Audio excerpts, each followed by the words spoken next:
من وانا صغيرة كنت شايفة كل الناس حواليا عندهم مواهب. يعني مثلا اختي كانت بتغني، بنت عمي كانت بترسم، ابن اخت عمي ست خالي كان بيرقص.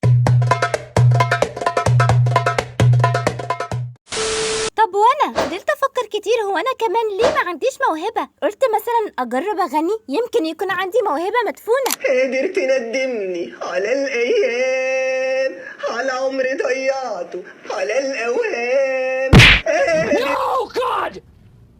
No, God, please, no! No!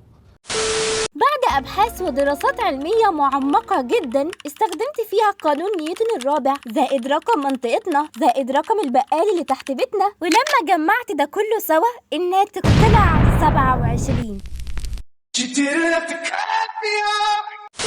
لو جبنا كمان تاريخ يوم ميلادي وجمعنا كل الأرقام اللي فيه سوا الناتج هيطلع 27. عارفين ده معناه ايه؟ اني بحب الكشري. بما اني بحب الكشري يبقى همي على بطني، ومن هنا نستنتج اني ما عنديش موهبة.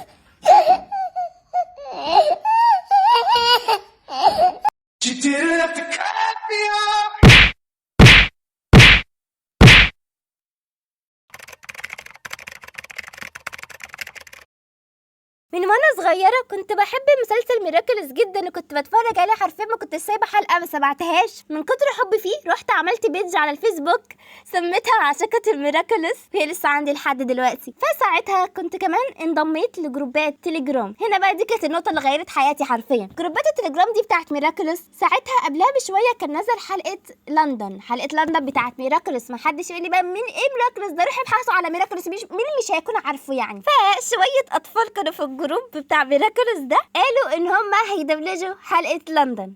بصوا هم مش مدبلجين بجد، لا يعرفوا دبلجة، لا يعرفوا اي حاجة فيها ولا اي حاجة، وانا كنت معاهم. قالوا هيدبلجوا الحلقة. تمام.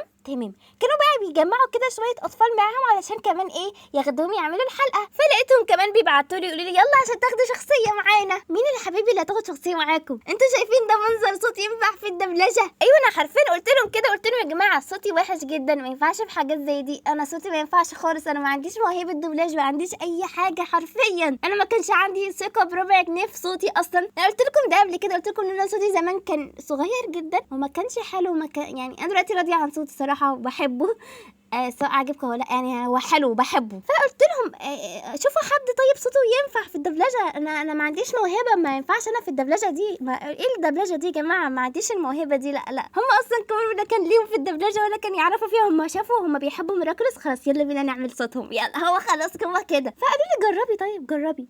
قلت ماشي وماله، اجرب وانا خسرانه حاجه، وهيتوفوا في وشي في الاخر ويقولوا ايه الصوت المعفن ده. فيا سكاكر ايه اللي حصل ساعتها؟ قاموا ادوني دور بانكس الكبيره. بانكس الكبيره محتاجه واحده صوتها قدي 10 مرات، فانتوا حرفيا بتعملوا تديني صوت بانكس اول دبلجه ليا. قالوا لي طب جربي تمام قلت اجرب، ودلوقتي هوريكم الدبلجه دي هنتريق عليها سوا. حرفيا ساعتها انا كنت بحاول اجيب اكبر نبره عندي، يعني اللي هتسمعوه دلوقتي ده كان اكبر نبره، خلاص انا كنت بجيب اخري في الصوت عشان اليق على الشخصيه. الإمبراطورة في الاختيار. أنت على وشك الخسارة مرة أخرى يا صغيرتي. بالطبع أفعل، أنا أنت بعد سنوات قليلة، وأعرف كل ما أنت على وشك القيام به لأنني فعلت ذلك من قبل. صحيح، لكن عندما تحاول حل مشكلة ما لا تذهبي وتسببي المزيد من المشاكل.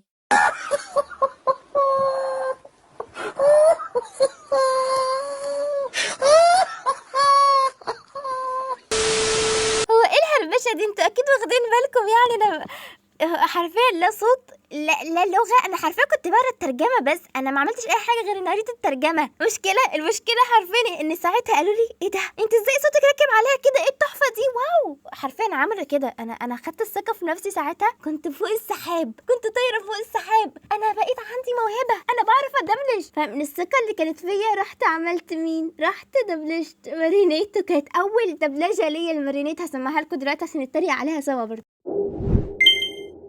مذكراتي العزيزة، لقد كنت خائفة اليوم. كنت أتجول بالقرب من برج إيفيل عندما شاهدتني عابرة أتحدث مع تيكي. لحسن الحظ كان لديها فكرة بالتظاهر أنها قطة. إذا رأى أي شخص تيكي كيف سأفسر أنها تتحدث؟ مش عارفه كده انا كنت بعمل ايه ساعتها يعني ما علينا، يعني ما تتريقوش انتوا كمان، ولكن بجد شكرا للعيال دي جدا.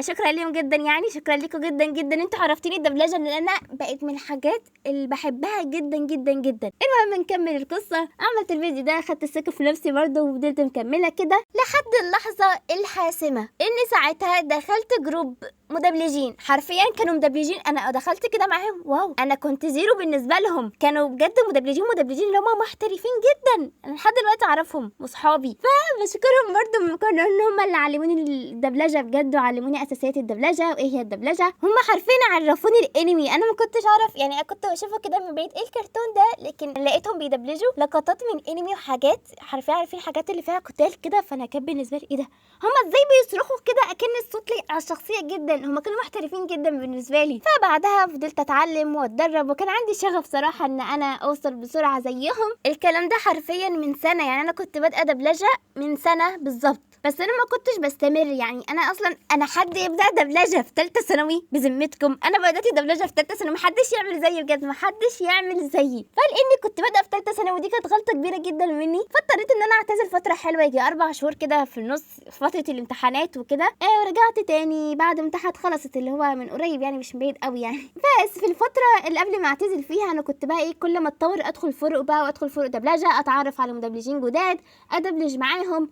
انا تقريبا من 7 أو 6 شهور نزلت اول ريلز ليا كدبلجه على اليوتيوب. فضلت طبعا كل ما ادبلج فيديو كنت بنزله على اليوتيوب كريلز، وطبعا كنت بعاني جدا لان اليوتيوب وحش جدا في حته الكوبي رايت، فالدبلجه دي كانت حد صعبه جدا ان حد ينزل محتوى دبلجه على اليوتيوب اصلا. طبعا اللي ما حدش يعرفه ان انا بقالي شهرين فيتيوبر، اوكي. المهم مستواي فضل يتطور ويتطور، في ناس كانت مبسوطه مني، اصحابي يقولوا لي واو انت ازاي ما شاء الله اللي هم بالك كده. انا صراحه كنت فخوره ان انا عندي موهبه، هي مش عارفه هي الدبلجه موهبه، بس هي تعتبر هوايه يعني اكتر من انها موهبه، لكن ماشي نعديها. المهم بقى اسمعوا الحته دي عشان مهمه جدا بالنسبه لي. يعني بص، صحابي اللي هم كانوا بيدربوني زمان في التيم اللي انا قلت لكم ان انا دخلته بقى وكده، هم كانوا مستواهم حلو ومحترف، فهم كلهم كانوا المحترفين دول كانوا في تيم دبلجه مشهور ومعروف، فانا كنت بفضل اتفرج على فيديوهات التيم ده، واو هما ازاي كده، انا نفسي اكون معاهم، وانا عايزه اوصل زيهم واكون محترفه زيهم وانضم للتيم معاهم. التيم ده كان تيجي بوم يا جماعه. فايه انا بقى ايه، انا كنت بشتغل ان انا اطور عن نفسي،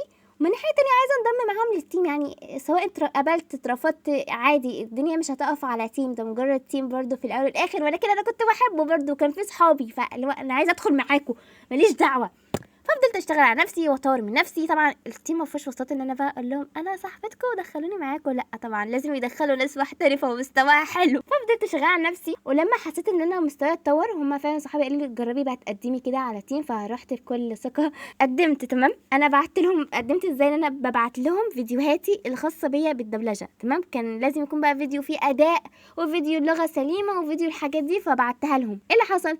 قالوا تمام احنا قافلين انضمام دلوقتي للتيم وكده، فقلت تمام خلاص الدنيا مش هتقف على التيم، خلاص بقى يا جماعه هم قافلين انضمام، هنعمل ايه؟ عدى بعدها شهرين بالظبط، شهرين بجد شهرين، لقيت الليدر بتاع التيم اللي هو القائد الفريق اللي ماسك التيم، طبعا ده اللي كنت مقدمه، اكيد مقدمه بعتله الفيديوهات بتاعتي، لقيته بعتلي تاني بعد شهرين يقول ان انا اتقابلت في الفريق، وبعت لي لينك الفريق، وان انا هنضم مع ايه ده.